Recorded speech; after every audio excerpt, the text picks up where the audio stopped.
Well, in our next one, I kind of love this. I know a lot of the Web3 industry has been claiming for a number of years now that proof of work is nothing but destructive and really bad for the environment, et cetera.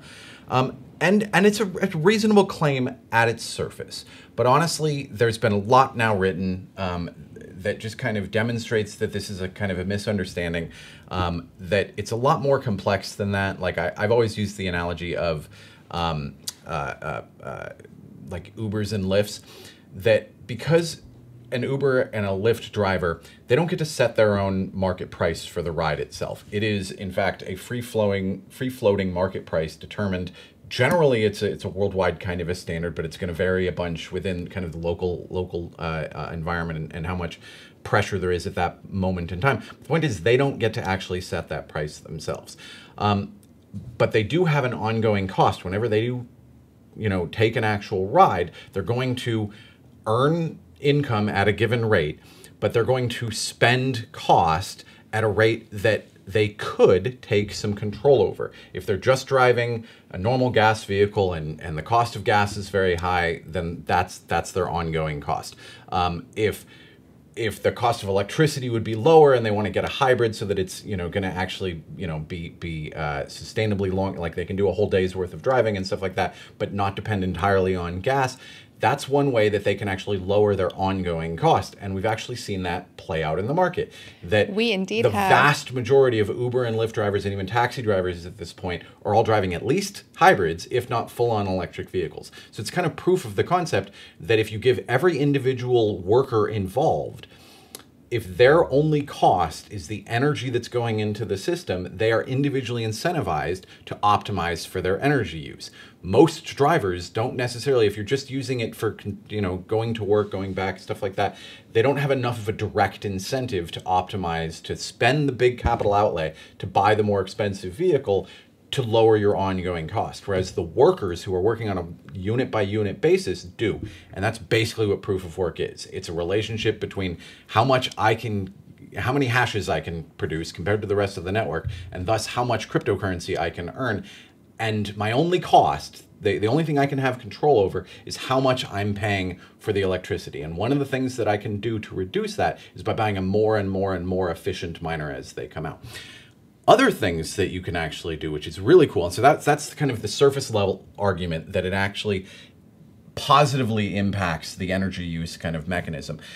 But otherwise, there's other things we can do, like take what is otherwise uncaptured energy sources and capture them and turn them into cryptocurrency. And often they're uncaptured because they're too far away from a grid, or it'd be too expensive to connect them to a grid. Obviously, the volcano mining is one example of this, where there's an enormous amount of geothermal potential energy that's coming out of this. And if you just capture it, run it through a steam turbine and plug it into some cryptocurrency miners, it might be too difficult to connect it to a grid and too unstable to connect it to a grid, but you can just put in a big pallet container some cryptocurrency miners, and you directly turn that otherwise lost energy directly into value. Is that the flared gas one, or is that a separate one? This is flared gas. That's just, there's natural geothermal energy coming out constantly, and so wherever in the world you happen to have a lot of geothermal, you can use that. We don't have a bunch of volcanoes in the United States. I don't think we have any. We might have that one supervolcano in Yosemite. But what we do have is landfills. One of the things that landfills do, in addition to all the other awful stuff that they do, is the way that they work is you put a bunch of garbage together, and then they cover it up with a couple of sheets of plastic and stuff like that, and then they put a bunch of land on top of it, dirt on top of it and stuff like that, and eventually, hopefully, it breaks down over the course of many thousands of years, who knows. But there's a lot of things breaking down inside of that, and so methane is constantly being created and produced by the whole thing. And if you ever go to a landfill, you can actually see there's these little pipes that are sticking up out of the capped parts, where they're just venting that methane, because if they don't vent it, it will build up in pressure and could explode. Kaboom. Could be very bad, right? But just venting methane into the atmosphere, that's the best they've been able to come up with so far, because it just relieves the danger. But that is, in fact, a very heavy gas. It's actually, as this article points out, it's 25 times, I'm sorry, where's the, Oh, sorry, it's not heavier, but it's 25 times more powerful at trapping heat than carbon dioxide. So it's a much more dangerous element for us to be releasing into the atmosphere.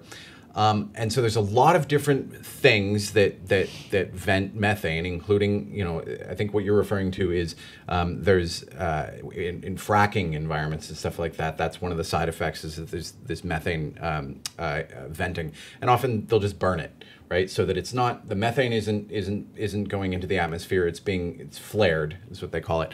And that at right. least reduces sounds super that, eco-friendly right? too, right? Exactly. It's not like that's that much better. But in this case, what they do instead is they capture it, put it in a generator, and turn it into electricity, and then send that electricity to a Bitcoin miner. So they have created a market value behind capturing methane, and not just capturing it and flaring it, but literally putting it inside of a generator and turning it as efficiently as possible into energy. I love it. So this company that's doing exactly that has raised $13 million, nodal power. I absolutely love it. I absolutely love it. It's very, very cool. I want to see more examples of this kind of stuff happening, just because I really think that the narrative that that proof of work is inherently dangerous to the environment is wrong. It's unnuanced, and there needs to be a lot more nuance to the argument. And in this case, it's literally, it's not just increasing the efficiency of how we capture energy and stuff like that, but it is in fact giving a reason to capture what would otherwise be going into the atmosphere. And that's huge. Yeah, I love that's that. amazing. It's such a great combination of doing something that is, I guess, climate friendly or eco-friendly, but doing it in a way that is also economically viable. Exactly. It's great. It's awesome.